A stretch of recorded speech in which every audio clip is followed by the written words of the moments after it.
June 8th. It's the PFF Forecast. We're doing the mailbag today. It's going to be a lot of fun. We've got like 10 questions, and we're going to run through all of them. It's going to be a lot of fun. I also have what I think is a hot food take for you. I'm saving that for the end.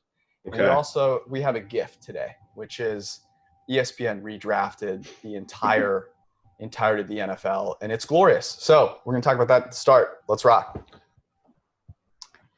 Yeah, your thoughts? This is the gift that keeps on giving. I feel like it was a gift. I had two gifts. You'll notice if you're watching that I'm sunburned. I went on a run earlier, and I just wanted to mention one really cool thing, which is on my run is you've seen these pictures of the Black Lives Matter in yellow paint above, from above DC. That's on 16th Street, and I run by that every day. And today was the first time I'd run by it with that painted on. And there were hundreds of people there taking pictures. And I just thought how cool that was. Now, while that was happening, I was getting scorched to death by the sun. So I don't know what that says, but it was definitely worth it. It was very cool to see. And then, so I had that gift. I get back, and then there is the gift of ESPN redrafting all players in the NFL. So starting at number 1, and what we're going to do two things. We're going to talk about it right here for like 2 minutes. On Thursday, we're going to have Timo and Kev come on the show, maybe even someone else. We might open it up to 5 or 6 people, and we're going to do this redraft ourselves and get it more right. I'm going to run through the first 15 picks. Mahomes. Why stop at 15? Don't stop at 15 because we. Okay. I won't stop at 15. I'm going to go through the whole thing real quick, and then you're going to tell me the craziest things. Mahomes, Wilson, Jackson, Watson, Aaron Donald, Ronnie Stanley, Joey Bosa, Drew Brees. I don't know if that's pre or post apology Brees.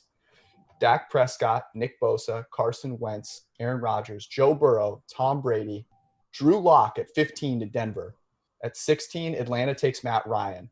17, Kyler Murray, Teddy Bridgewater, Jimmy G, Christian McCaffrey, Baker Mayfield, Michael Thomas, the receiver, Sam Darnold, Khalil Mack, Ryan Tannehill, DeAndre Hopkins, Mike Evans, Matt Stafford, Tyreek Hill, Tua, Kittle, Gilmore. Go.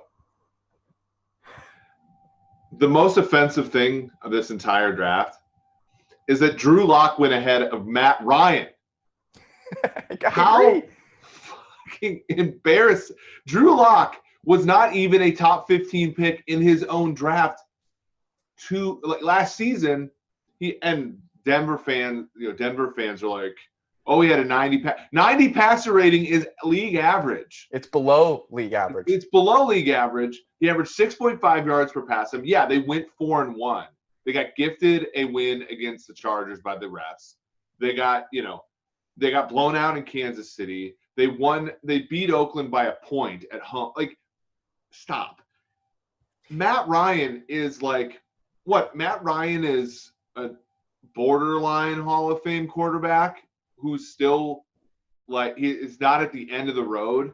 And you're taking – see, this is I think the content thing where somebody's got to be like, yeah, we need to create something. I'm the Denver beat writer guy. I don't even want to say this person's name, but I'm the Denver beat writer guy, and I'm going to stoke up the I can see this coming, man. But Drew Lock has proven nothing in the NFL, and he's taken ahead of Matt Ryan and MVP. Not to mention the guy who actually went first overall in the same draft, Kyler Murray, and then.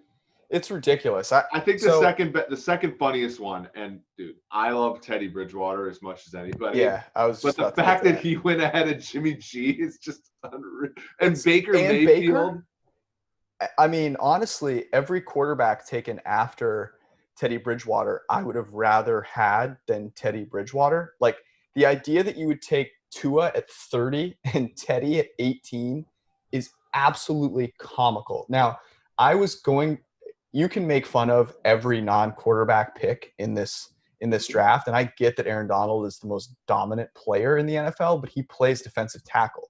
Like we've seen him be the best player in the NFL and play for a like 3-13, like a 4-12 team in Los Angeles / St. Louis. So those are bad. As far as the quarterbacks go, I found a few to be really interesting. Obviously, the Teddy one, Jimmy G going ahead of Baker Mayfield, I thought was also really interesting.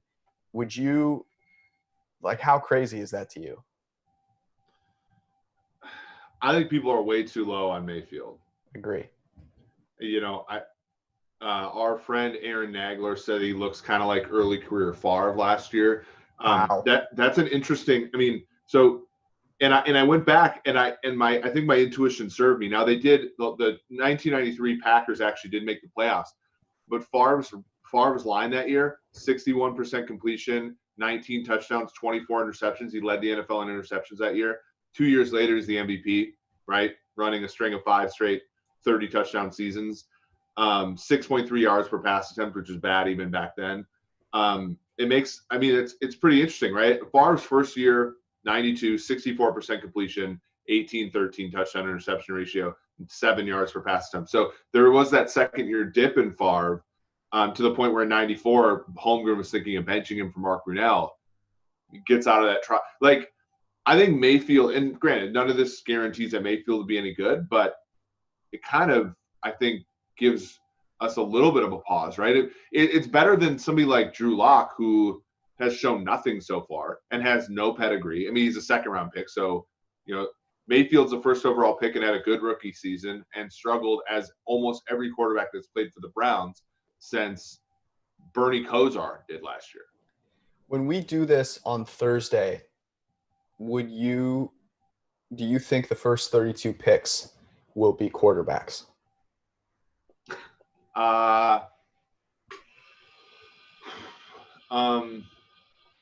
No. I'm very interested to see. I'll tell you what, the first 15 certainly will. Yes. First 20 certainly will. That's atrocious in my opinion. And I really like our friend Courtney Cronin put Ryan Tannehill at 25 for Minnesota. Now, how does Kirk Cousins not make this first round, by the way? Kirk is a better quarterback than Teddy, I'll say. Jimmy G, kind of. He's a better quarterback than Sam Darnold. You better not give me I'll take Jimmy over Kirk not being in the first round is like I am Kirk's biggest critic by far. But Kirk deserves to be in the first round of this godforsaken draft, right? I agree, but I would still take Jimmy ahead of him. I would take Tannehill higher. Well, obviously you take Ryan Tannehill over Khalil Mack. I mean, some of these are catastrophic. I mean, Joey Bosa at 7. Did they do this? They had to have done this knowing who was taken ahead of them, right? I mean, yes. Here's the thing that I don't understand. How else would you do it? Here's the thing that I don't understand. So here's Tannehill, 2012 to 2016 yards per pass attempt. 6.8, 6.7, 6.9, 7.2, and then in 2016, 7.7. He struggled a lot in 2018, but he was coming off of consecutive ACLs, right? Mm-hmm. And he didn't grade well for us. But even then, he was still like 7.2 yards per pass attempt, almost 2-to-1 touchdown interception ratio. Then last year, he goes 70% completion. Like, are we – and again, I think Tannehill will regress. But he's regressing from a pretty high spot on a trajectory that was looking pretty good for a former top 10 pick. I'll say this. I think given some of the players that were taken, it's egregious that Josh Allen wasn't taken in the first round.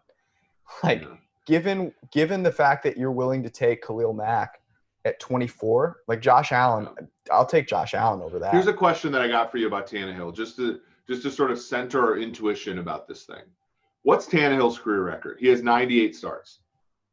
I would guess that his career record in 98 starts is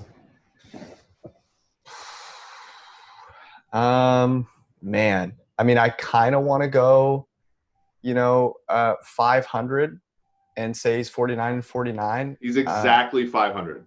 Okay. He's played for Joe Philbin, who stunk. He's played for Adam Gase, who many think stinks. Yep. And then he played for the Tennessee Titans, who were 2-4 when he took over last year. and he's managed a 500 record in his career. So Warren Moon is a Hall of Famer and has a career 500 record. Like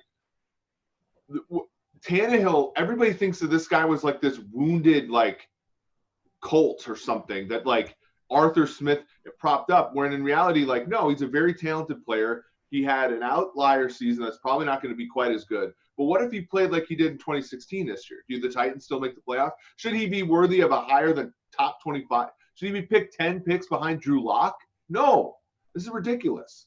I just think it's absolutely incredible that two members of the same family, neither of whom play quarterback, went in the top 10 out of the entirety of the NFL. Joey Bosa and Nick Bosa, both of whom went above of Carson Wentz, Aaron Rodgers, and Joe Burrow. You're telling me that you would take Nick Bosa over Joe Burrow? Stop it. I mean, what did Joey Bosa do? Like, I love look, the Bosa family is a great group of defensive ends. And we're just bagging on all of these people. But Joey Bosa had zero effect on the 2019 NFL season. Why? Because the quarterback for the Los Angeles Chargers played terribly. Yeah. No, I mean, you're making Nick great Bosa points. had a great effect on the NFL last year. Why? Because the San Francisco 49ers quarterback played pretty well. Like the whole thing is atrocious. Like I don't know. Same thing with Donald. Like Donald had a great season last year, and the Rams were just a so-so team. Yeah. It's what we talk about all the time. Positional value really matters. So we'll dive into this full bore on Thursday. We're going to do questions here because we got a bunch. A lot of them are really good. And we're going to try and do these somewhat rapid fire. So I'm thinking around 4-ish minutes per. I'm actually going to set a timer because we have a tendency, as we did just there, to get a little long-winded. You were hot, though. You came in firing. The Drew Lock thing will drive me insane. I mean, how many members of Drew Lock's family are even taking him in the top 20? Like, zero? Come on. Kudos to Drew Lock. Drew Lock was out protesting this week in Denver. Yes, by all accounts, is like a great dude. That's fantastic. I'm not talking about that. There are plenty of good leaders out there, like Dwayne Haskins, who was here in D.C. and he didn't go in the first round. I take Dwayne Haskins over Drew Lock in a heartbeat. Haskins was picked 25 picks ahead of Drew Lock last year. He played better last year. And he played better in the second half of his tenure. Like, I don't know. I agree with you. Like, there is something when I see, and again, this is like our biases like in place. When I see Drew, like last year when we're all like negative on Mitch Trubisky, there were a couple times when like Jim McMahon stood up for him. I'm like, geez, Jim McMahon's a winner. If he thinks Trubisky's good, I'm a little nervous here. Or like the players, like, you know, we love it. And it does. So as somebody who, and I don't care if Drew Lock is good or bad necessarily, but when I see him out there leading his team like that in a protest where it does make me think like, wow, this guy gets it, right? Now, there can be plenty of getting it and then just being like Josh Allen, not being able to hit the broadside of a barn. But if he gets it, and then you look at Pat Shurmur, we talked about that last week, I think it's a great addition for Denver. Like he shouldn't be taking 15th in this thing, but there is a chance that he could lead a good Denver team next year. Here's how I would say it. There's no way right now that you can take him in the first round, I don't think. Well, no, maybe at the end of the first round if we're going all everybody took a quarterback, he could go in the first round. He could go in the first round. But he has the supporting cast around him to where if you do this next year, you could there's a really good chance that he does go in the top 20. But I'll be interested to see where he goes on Thursday. Okay, you want to lead it off? Go with question 1. Sure. So one of the, and I thought this was great. Because I actually had this.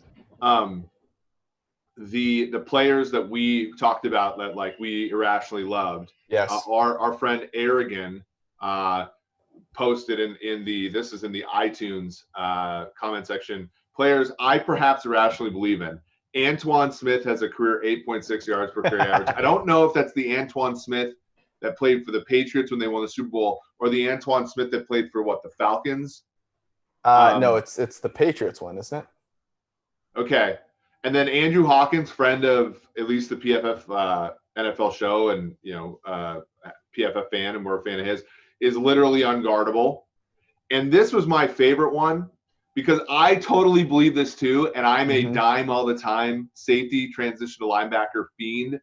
Sua Cravens is a defensive coordinator's dream, which I actually believed at the time. So I feel a sense of togetherness with Aragon here. And then obviously at the end he says, "Pods, I quite rationally believe in the PFF forecast." Thank you very much.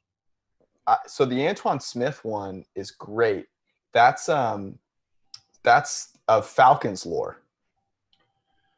That's Antoine the one. Smith, yeah, the Antoine Smith that won the Super Bowl is a little bit different than the Antoine Smith that played for the Falcons. Yes, and so I'm gonna give you. I just had it up here. So Antoine Smith, by the way, spelled like it's Antone Smith. So maybe that's actually how you pronounce it. But averages 8.6 yards per carry on is it 40? Yeah, 40 career rushing attempts. So I don't know. It's always a chance. He was also a pretty good receiver. Andrew Hawkins, who one of the funniest moments of the combine this year was at our party that we have where, like media members and some team members come and hang out. Steve Smith is always probably top 3 in terms of funniest people there. And Steve Smith and Andrew Hawkins are just sitting there like hanging out, talking. And a guy comes up to Steve Smith and introduces himself, says he works with D'Angelo Williams, the Panthers running back, who, by the way, might be one of these guys that I still rationally believe in. And he's like, hey, I do a podcast with one of your good friends, D'Angelo Williams. And Steve Smith kind of looks at him like, do you really know that D'Angelo Williams is one of my good friends? And ends up just kind of bashing on this guy for like 20 minutes, good-heartedly. It was really funny. Steve Smith is one of the funniest guys I've ever met. That guy's hilarious. Yeah, he's Panthers, by the way, just a really funny collection of running backs in their history. Starting, of course, with Tim Biakabatuka. Obviously, I will stand for that name. There was also Deshaun Foster. I was going to mention Deshaun Foster. D'Angelo Williams. Jonathan Stewart, who shares. Jonathan Stewart was the only. Jonathan Stewart somehow milked like 10 years out of an NFL career where he couldn't stay healthy after year 2. But he was always a guy that when given the opportunity and was fully healthy would have one of those like 35 carry 180 yard games. And you're like, oh my God, I could build, this is the rock upon whom I shall build my church. Any other guys that stick out to you on this list? These are 3 really good ones. Andrew Hawkins, I need to look up his statistics. Sua Cravens had a really interesting story, right? Of concussions, depression, Denver. Well, was it Washington at first, like sort of mishandling his situation, and then eventually Denver. I totally thought that Sua Cravens was going to be good, and he, for a number of reasons, didn't end up working out as one does. Is Andrew Hawkins a guy that was just in the league 10 years too early? 7 years too early?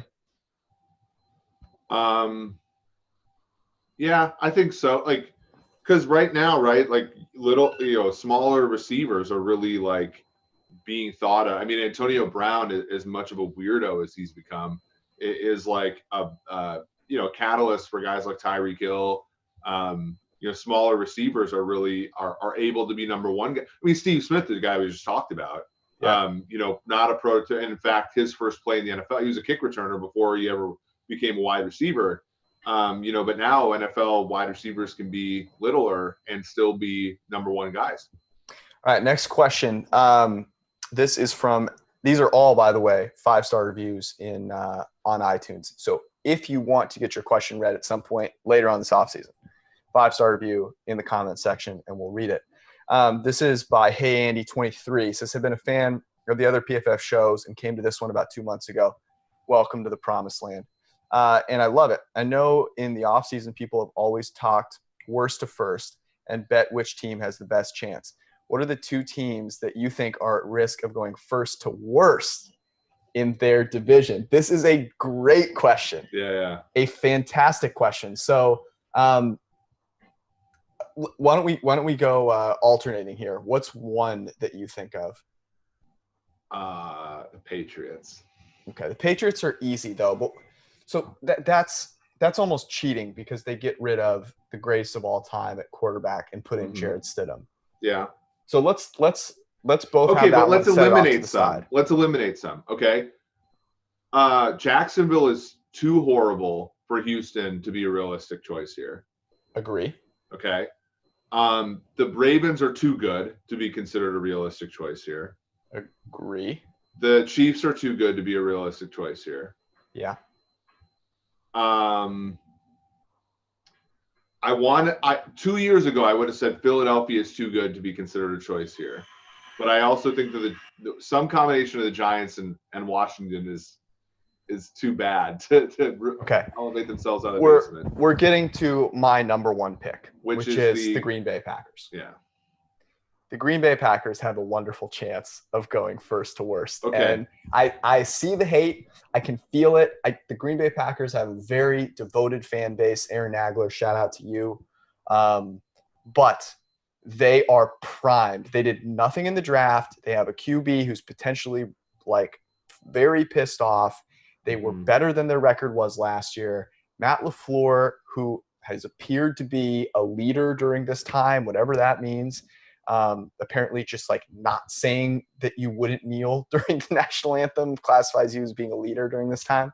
I'm not sold on Matt LaFleur, especially based on what he's done in Tennessee, right? Like they were a worse offense with him in Tennessee.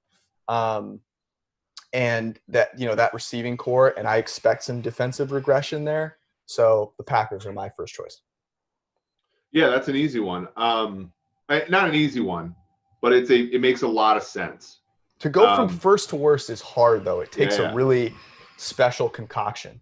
Because if you go through, I think San Francisco is too good for that, although the rest of the division is good enough. I think San Francisco is third most likely.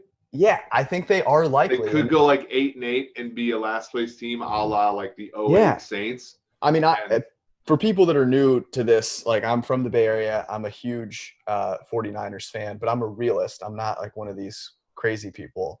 And I love Jimmy G as a player, and I think he's one of my favorite players in the NFL. But I'm not like, I don't think he's the best in the. I'm not Denver beat reporter. I'm not taking Jimmy G top 5. Like, there's a real chance that Jimmy G is not on the other side of the median where people think he is, right? Like he was basically right at average this past year. And I think people expect him to fall on the other side this year. He could fall on the other side. They have a really unproven receiving core. And all of a sudden then you've got a quarterback no one's scared about, and you're trying to run the ball a ton, and you could have some defensive regression, and every other team in that division could be very good. Yeah. There's a really good chance that Jimmy G could be the worst quarterback in that division in any given year. Which isn't saying that he'd be the worse than Drew Lock, but just that he'd be right. New Orleans is tough because I think the rest of their roster is good and their quarterback is good. Although the Advocare could start having a real negative effect. It could. It really could. And then obviously, like the funniest thing at Carolina is Teddy, I think, gets that team to 6 wins. So you have an irrational belief in Teddy Bridgewater. Are there any teams that we're missing here? I think we hit every division, right? Yeah. I mean, the Patriots are the clear one. I think no one has any faith in the Dolphins or the Jets. I can see the no faith in the Jets. I think our friend Evan Silva tweeted out some like we're 7-9 being high for them, but they were like -80 in point differential. And I think the Eagles need to be up there because of the way that weird stuff has happened to them. Yeah. Like they're just Carson Wentz, man, there's a little bit of him where you go, this ends weird, and we have like a 30 for 30 on him 20 years from now about the guy that never was. Yeah, he's an odd player. All right, let's move on to another one. Yeah, let's move on to another one. I was just going to say, if you haven't read the Drew Brees Advocare ESPN article that Mina Kimes wrote many years back, it was one of the best rereads I've ever had. Look, we all had that friend in college who like decided to like quit doing schoolwork and was going to be a part of a pyramid scheme. and my roommate, I hope Kyle's not listening to this, but my roommate in college totally, like he was a kicker for our team. He was great. He missed like one kick all year. And then halfway through like second semester of my senior year, his junior year, he just started sell. I think he was like with I'm trying not to defend anybody, but he was with one of those pyramid schemes, and the guy bought in, and probably the most annoying person in the city of Moorhead for the last like 3 months of our college careers. And it sounds like Drew Brees is similarly yoked. Did you really just tell like a 2-minute story without even mentioning what the scheme was?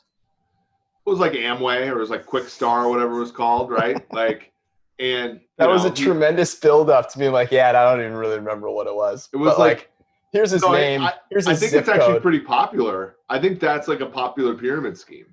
The one that I don't think was quite a pyramid scheme were energy drinks. That was big when I was in college. Okay. The guy set up an experiment. The guy thought that the water they were selling was like would make you jump higher, and literally somehow got the athletic department at our university to make him test it. Maybe they were just trolling him, but like he got 4 or 5 people to test it, and obviously the water didn't make people jump higher, and it was just like big embarrassment. It was unreal. Like, I think we've just taken up our next question, but we're going to speed through it anyways. I'll just read it since I'm on it right now. This is from @Jaron Brenton with like 8 N's. I doubt that's how he spells his last name. But Jaron, this podcast feels like you met 2 extremely interesting R&D directors at a party, and they're giving you all their proprietary knowledge of the game. Thank you. Highly recommend. Engrossing listen. Thank you. His question: how good does a player have to be to merit trading a first rounder for him? Which positions make it easier to justify? Is there close to an absolute value of a first round pick? Obviously, where the pick lands matters. I appreciate it. Keep it up. He's @Elias Timus on Twitter, which is interesting. Yeah. So what do you think? I mean, how good does the player have to be? Well, I think it's not. What's the number of quarterback that's worth it? So if you're saying you have pick 13, 12, 10, I don't know. That's the tough thing, is like it's the pick and it's who's available that makes it tricky. I would say that the average NFL quarterback, like if you could get Jimmy G for pick 13, you would do it, right? Mm-hmm. Yeah. I mean, the hard part is, I think that's like the line for me. The hard part, would you use a first round pick to trade for any non-quarterback is really the question. Is a question to throw out there. That is a great question. I would do so given the right context. So I would trade a late first round pick for a DeAndre Hopkins if I have a quarterback already. If I don't have a quarterback already and there's no one in that draft, then I like that. It has to be in the context of my team already has the guy that can make this dude worthwhile. Like I can't be picking this is the way to put it. I'm not bringing on a non-quarterback to take me from 3 wins to 3.5. Yeah. I mean, that's the problem. We saw that with the salary article that we wrote. If I have a quarterback who's on year 2 and he's like Mahomes, and I'm pretty freaking sure that he's amazing, and I still have him wrapped up on 2 years, I would trade for an elite wide receiver even on a veteran deal. Okay. What would you? Because I know I can get more than the sum of the parts with him. If I have a veteran quarterback and the player in question on a veteran deal, and the player in question is somebody on another veteran deal, I'm not doing it. So here's a question for you. Let's say you have no quarterback. Would you give up pick 20 for a middling to below average quarterback who is a little older? So my thinking is, and I know this would be massively unpopular, but would you give up pick 25 for Andy Dalton if you have no quarterback? If I have no quarterback, no. I don't think I would either. The problem is that you don't have a quarterback. You don't want to be using those picks. What you want to be doing is you want to be trading the picks so that you have a war chest to get an opportunity Right. to have a quarterback the following year. Yeah, I'd agree. It's like I'm trying to win the Super Bowl. The other so scenario, what does Andy Dalton do which for me? does work to me, is if I have we'll throw out all the conditions. If the player is a corner, wide receiver, possibly an offensive lineman, because I know that Tackle, yeah. the value differential is still there, and he is on he's on second year early. So like Minka Fitzpatrick is an interesting case because he's still cheap. He's a first round pick, so you have the 5th year option on him. And so when you trade that first round pick, you don't also have to give him like Jalen Ramsey is past that point now, because now the Rams have to give him a contract in addition to all the draft picks, and they actually give up 2 for him.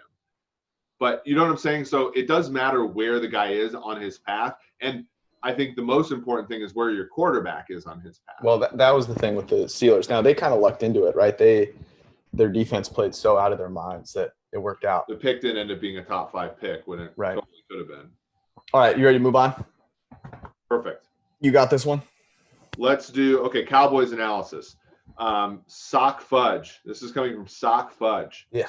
Hey, guys, love the pod. It's become one of my bi-weekly rituals to listen while I drive around for Postmates during the pandemic. And I really appreciate awesome. You guys keeping me sane. My question is about the 2019 Dallas Cowboys. This team greatly confused me due to them being lights out of the garbage tier teams they played, but laying complete eggs against the teams when it mattered most, like other playoff contenders and the Jets.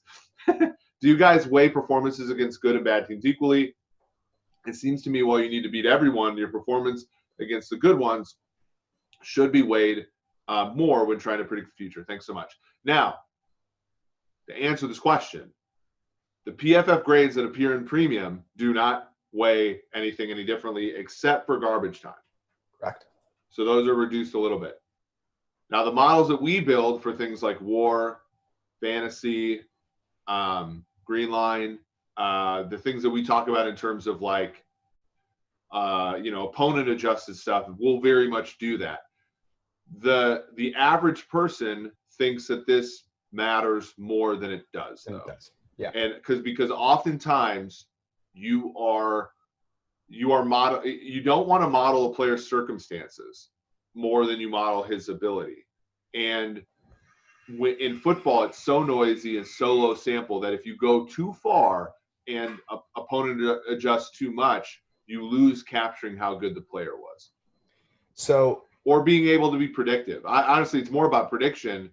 And actually, our friend Namita posted this on Twitter a couple weeks ago, which is like, there's a trade-off. If you want to predict how good he's going to be in the future, you have to roll in some of his circumstances. But that doesn't necessarily mean that you're projecting how good he is, because it's hard to untangle. It's a really hard problem, but I think people overestimate how much opponent adjustment will help them. Their season was so weird because they played teams like they played the Dolphins at the beginning of the year, where the Dolphins that we think of now going back were like, yeah, they were bad, but like the talk in weeks 1 through 4 was like, are the Miami Dolphins like the worst team in NFL history? Like, would they beat Alabama? Like all this stuff. At the end of the year, they beat the Patriots on the road, right? So I think we look at those games a little bit differently. Now, ELO does take into account the opponent and how you play against the opponent. So that is wrapped in there too. I'm looking back at their schedule last year, right? So they beat the Giants week 1, they beat the Redskins week 2, and they beat the Dolphins week 3. Then they lose to the Saints in one of the most boring Sunday night games in history. The Giants, Teddy does is win. Yeah, the Giants had no defense whatsoever. They put up 35. The Redskins were not great. They played a lot of close games. And like their losses, like the loss to the Vikings, the loss to the Patriots was a complete slop fest. Even that Bills game where they like moved the ball. So I don't know. It's tough because I think we have a tendency to look back on the season and go, oh yeah, they played crappily against all of these good teams, when a couple of bounces go their way and you're like, actually they played just fine. That game in New England isn't in a monsoon. It's like, okay, they actually weren't as bad. But The kicking game really hurt them. They got better as the season progressed, but like early in the season, they were really, and Dak doesn't injure his throwing shoulder against the Rams, and they probably beat the Eagles, right? Mm-hmm. The Chicago game was really freaking weird. Trubisky plays well once all year, and it's against them on that Thursday night game. Yep. Thursday night in Chicago. The Jets game was Darnold coming back and then sort of underestimating the Jets.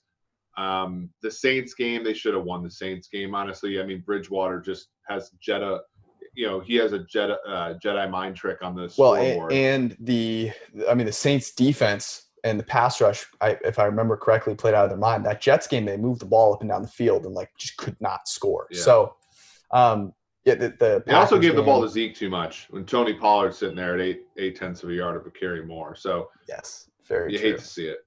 I also think, and our timer's up, I also think coaching matters in those respects. And we're going to write about Mike McCarthy this week. So our guy. All right. Next one from JJ Who Day, which is interesting because JJ Watt, but I guess maybe not a Texans fan.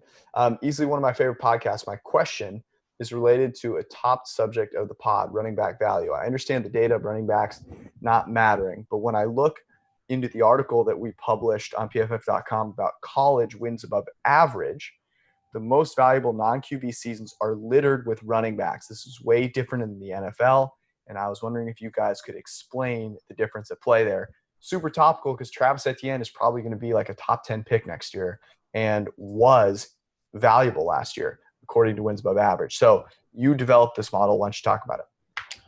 Well, here's a couple of things. If you can pull off receiving by a running back in college football, it's scarce.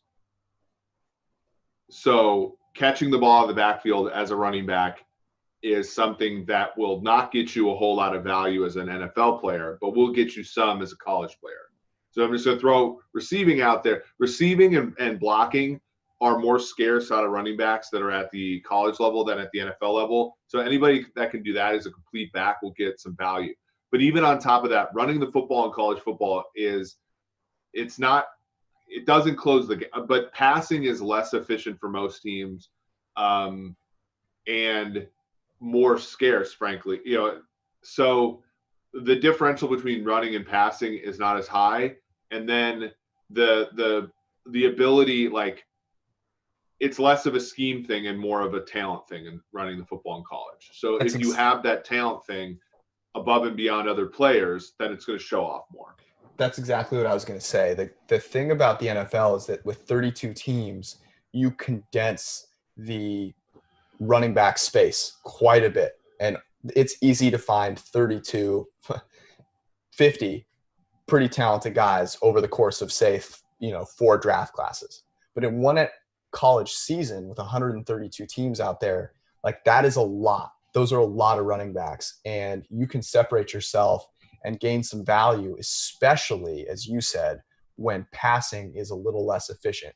And you can just athletically beat linebackers consistently at the college level and not at the NFL level. So if you have the ability to do that at a higher rate, there's some value there. But that's a great question. Do you think this guy hits on part of the reason why running backs are taken so highly? Because evaluators go out and they look at these guys and they go, wow, this dude is killing people, unlike anything I'm seeing, right? And intrinsically, they're kind of making this wins above average computation. And they're saying, this is super impressive. And it's really impressive, especially in comparison to, some of these quarterbacks. I'm seeing them make a lot of mistakes. And that is one of the reasons that a guy like a Zeke, a Leonard Fournette, which I can't not laugh at when I think of, go so highly in the draft. Do you think that contributes to it? Yeah, I think so. I really do think that people are not, people are compartmentalized in football. I think Belichick, when you listen to him about his evaluation, maybe has it a little bit better. The Pioli, Belichick, where you have this guy's a 6, this guy's a 7, but even then they don't have they don't factor in positional value very well. And I think when you're a scout, your job is to sort of find the best players. And there's a little lacking in terms of understanding the valuation, the transformation, the projection. And so I would say that. I mean, I think when you look at, this guy's above and beyond everybody at the NFL level, at the college level, you have a hard time of projecting and saying, well, what happens when the talent pool shifts and the production function is more flat, all that kind of stuff, because that's not really how they think and not how they're trained to think. I'm not a fan of when the production function is flat. Yeah. What about this one? JD7788. Love the show. What's the craziest bet you've ever won or lost? Oh, this is a good question. The craziest bet I've ever won or lost, I can't talk about on the show. So I'm gonna need to think about it for a second. What about the bet that we had where we set a line on Renner's 40 time? Yeah, that was. So do you remember exactly what we set it at? Well, so Renner thought he could run a 4.6, which is egregious. And so I think this is right before you moved here, and they were going to go to like the UC and have him run it on turf. And I was like, let's put it at 4.8 and I'll go over. Right. And he ran like a 4.82, which is pretty impressive for like he's an athlete, but he's not like an athlete. He also had no idea how to start. Yeah. He also just stood straight up out of the blocks. So interesting. That was one. I'm thinking, okay.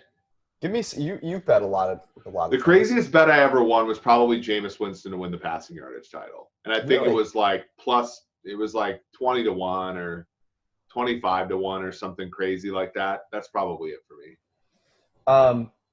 Because we wrote about it in Peter King's column. Everybody called us a bunch of stooges when, they started off bad. That's true. And then he actually straight up goes and wins the thing.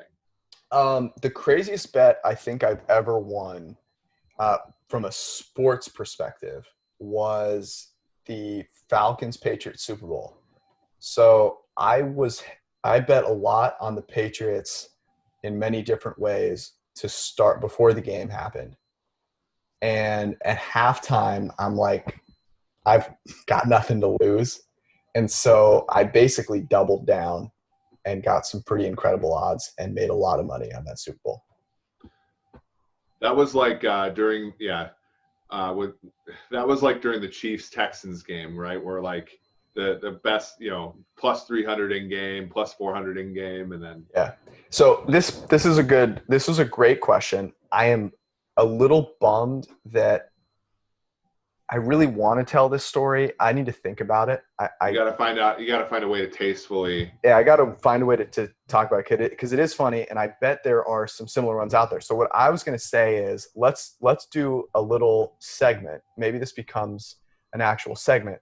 5-star review, craziest bet you've ever won or lost, and like the story behind it.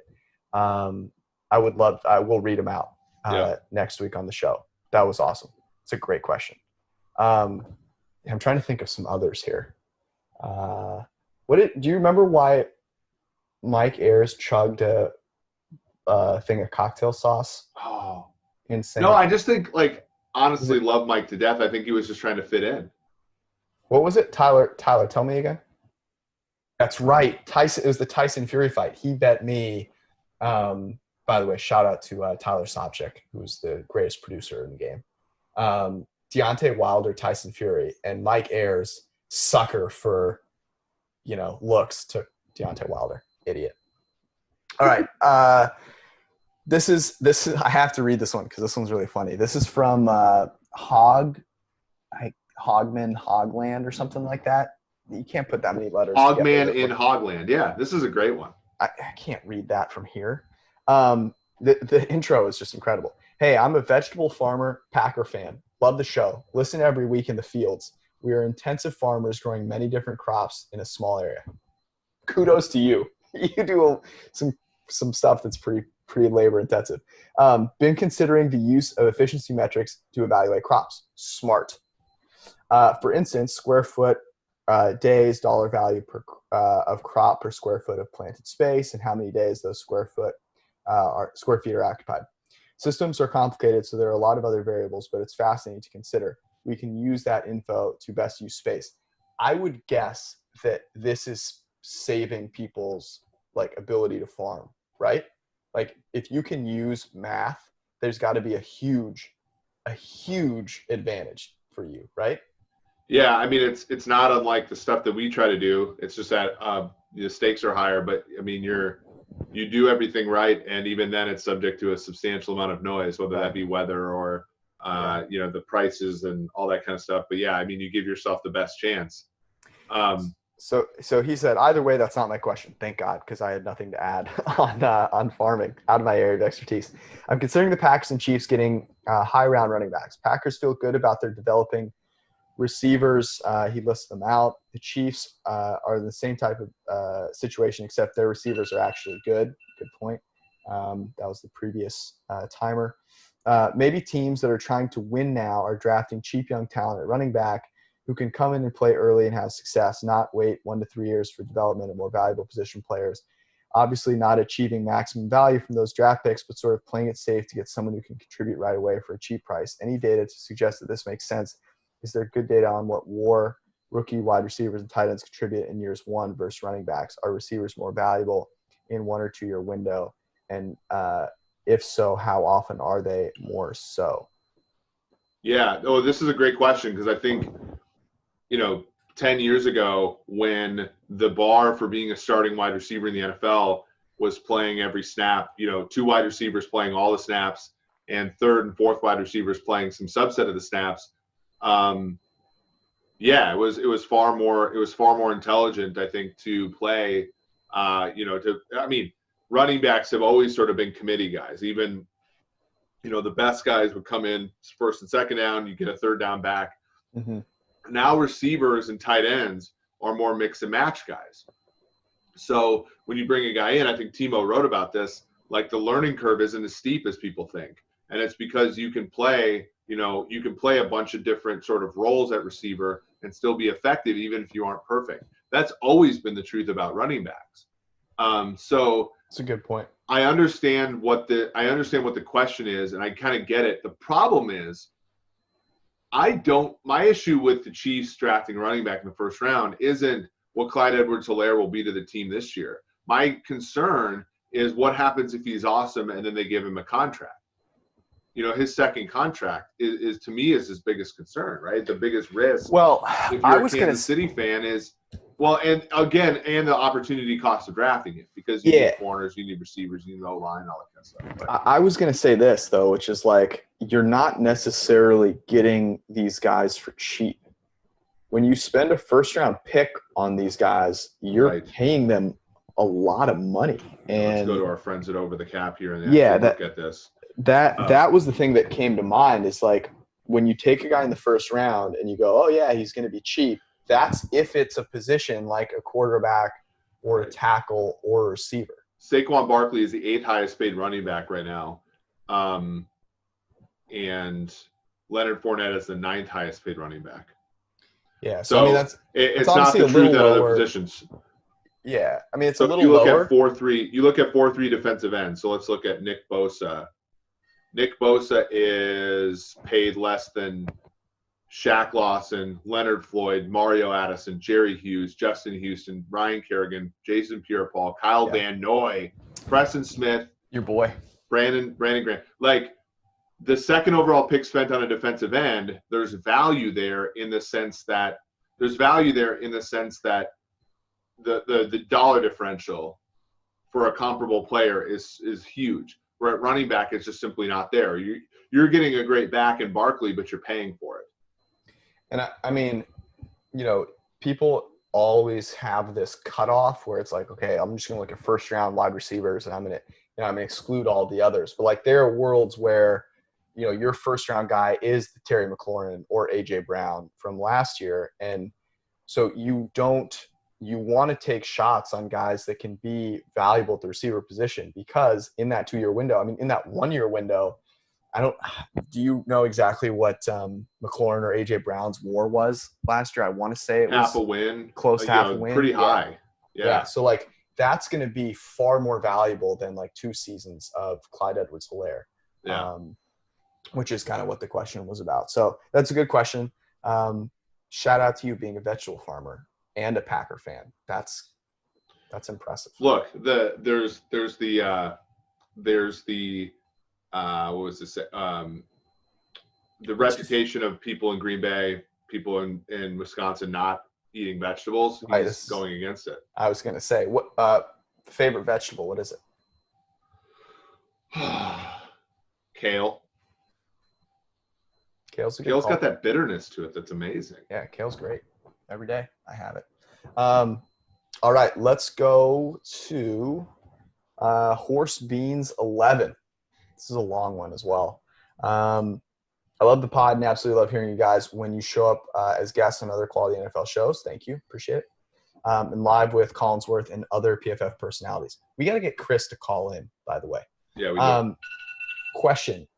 Does PFF collect data on the usage of defensive schemes being used in the NFL, and would this data be valuable removed from personnel? For instance, there's been a lot of talk about how Seattle defensive scheme being run by a handful of teams is outmoded, and perhaps at the end of its lifetime, despite San Francisco running some version of it, and having obvious success this past year.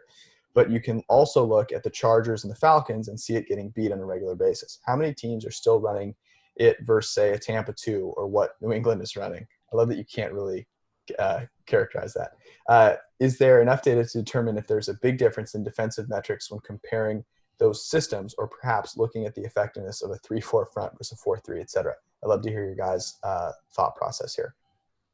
Yeah, I mean, it's pretty easy to cluster. We don't actually collect data and say, and I actually did this. I looked on Pro Football Reference and like what people are So like Andy Reid's Kansas City offense is called the West Coast offense on Pro Football Reference, even though it's nothing like, other West Coast offenses. The 3-4-4-3 distinction is pretty vague in the sense that like they're all 4-2s now, because of nickel. But we do collect data that can be turned into a scheme characterization. It's really easy to see, the Chargers, Falcons, Seahawks-ish, like kind of all folded up together. But what I found is the scheme similarity is you have to be different than other teams. Like you got to make teams adjust for you and prepare for you in ways that they don't have to for other teams. To me, that's where the edge is. And so Seattle used to be different, a lot different than other teams, and it sort of evolved back to where they're pretty characteristic of a lot of situations. And that's where I think they lose a little bit of their ability to win there. So that's my 2 cents on it. I echo your statements there. And I think what stuck out to me about this question was the way that he said how teams are still running the Seattle defense, the Tampa 2, and then whatever New England is running. And that's the key delineation. You have to be continually able to change and innovate, whether you're on defense or offense. Right? The great thing about the 49ers is, yes, they have a lot of tenets from way back in the day, but they've innovated. The New England Patriots continually innovate from game to game. And that's how you kind of stay at the top, which I think is really interesting. We're running out of time here. There was a guy who had like 15 questions. This is Dylan J. Barker. He had like 10 questions. They're all pretty good. One of them was, if you were the GM of your favorite team, what would be the first 3 moves you would make? Let's just narrow it down to like the first 1 or 2. You're the GM of the Chiefs. First move you make. Unload Chris Jones. All right. I am signing George Kittle. But to what? I am not paying him more than – I'm making him the highest paid tight end, obviously. I think I would go to like the 15 to 17 range. Yeah. Well, that's the hard part, though, is that like if that's clearly going to set the bar. But if Kittle's wanting like wide receiver money, it's going to be really tough, Whereas I think unloading Chris Jones is pretty easy in the sense that as long as you're willing, and maybe they're not, but as long as the Chiefs are willing to say, look, hey, San Francisco, remember when we gave you D Ford? How about we give you Chris Jones and you only have to give us a 3rd-round pick? Please stop. You can sort of massage the price to get rid of Jones, whereas it's really hard to sign Kittle unless you're willing to go through the negotiations. Look, I would leverage the fact that we have the same first name to get us to the same table. We'd break bread. We'd have an honest conversation. Be like, look, dude, you had the best season you're probably ever going to have. We're going to pay you. We're going to lock you down. You're never going to have anything to worry about. I believe that George Kittle's a simple man that just wants to win football games, and I respect that. We're going to pay him. The vegetable farmer from Iowa. George Kittle, I am lucky. George Kittle is like one of the most likable players in the NFL, I've got to think. Can we read some of the mean tweets? I just wanted to read some mean tweets. Sure, let's close out with that. Give me a couple. Okay, so here's one I like from the other day. David Greenshield, who edited this, which how do you misspell any of these words? But leave it to Seth Rogen's brother and the fraternity guy to go woke as a joke. Apparently we were too funny that we have, people, the thing that triggers people the most isn't actually the opinions, it's that we dare to have them, which I find funny. Jesus Oregon, which is like what I say every time that Justin Herbert starts a game, but nonetheless, every time that guy on the right, I see that guy on the right, I click away as fast as I can. Is that me? I think it's me, actually. Well, no, I'm the guy on the right. Well, I think it was on that particular podcast, I was the guy on the right. Oh, so right now I'm the guy on the right. Jesus Oregon or Jesus Oregon. Jesus. We got some really good feedback. The Jason Fitzgerald episode was absolutely loved. Okay. This was so as you're finding the next one, the Seren Petro podcast. If you didn't listen to that, I think the audio is a little tricky, but Seren is great. Talked about the AFC West. You should go. Somebody had a really good. So Chris Reynolds said, "Are we going to act like Seren's guy? The Seren guy's voice doesn't sound an awful lot like Andy Reid." Okay. So I heard actually Chris Collinsworth said he thinks he sounds like Mike Tirico. In any event, he was great. Yeah. And this guy says, "Are we 100% sure that Andy Reid didn't lose a couple pounds? So hey, Seren, your walks are doing you some favors." And he just added a fake beard. I'm not sure you take that T-shirt off. He's not wearing a Hawaiian shirt underneath. Here's another one that comments on looks. I've got one. Okay. If you know Austin Gale, we had him on. He was on the podcast a little while ago. You can check him out. And this person says, this is the Stats Life Productions, said, it's nice to see Eric's son on the podcast. Which I don't get. I mean, it's tremendous. It is. I don't know who that is making fun of most. Exactly. That's the best part. And then the Bruce Gradkowski episode, Andre Roca said, went in with no expectations, and holy crap, this is a great pod. That's the story of my life. People came in with no expectations, and they just leave so glad. Opposite way around, actually, mostly for me. People go, holy crap, this guy's kind of a dick. Any other good ones? I think that's it. Here's my quick hot take for you. You are a pizza connoisseur, and there's some good pizza places by you, right? You mentioned that you went to one a little while ago. You were in Chicago, pizza place as well. Have you ever had pizza with this like hot honey on it? Mm-mm. Okay. It's becoming a much more popular thing, and I think that it is a crime to put honey on like anything sweet on a pizza is disgusting. Is terrible. Pineapple on pizza sucks. Honey, who's eating honey on a pizza? I was laughed out of the quarantine dinner table by my girlfriend and one of our friends that lives in this apartment, who both of them, they were like, no, this is great, we love it. And I was like, I can't do it, it's terrible. And see I was shamed my pizza goes, it can go saltier and it can go spicier, but it cannot go sweeter. Can't go sweeter. There we go. It has been ruled. On Thursday, we're going to redraft the NFL. It's going to be a lot of fun. Kevin and Timo are going to be here. Maybe someone else too. Thanks for listening. Stay safe. Donate to some good causes. See you guys later. Peace out.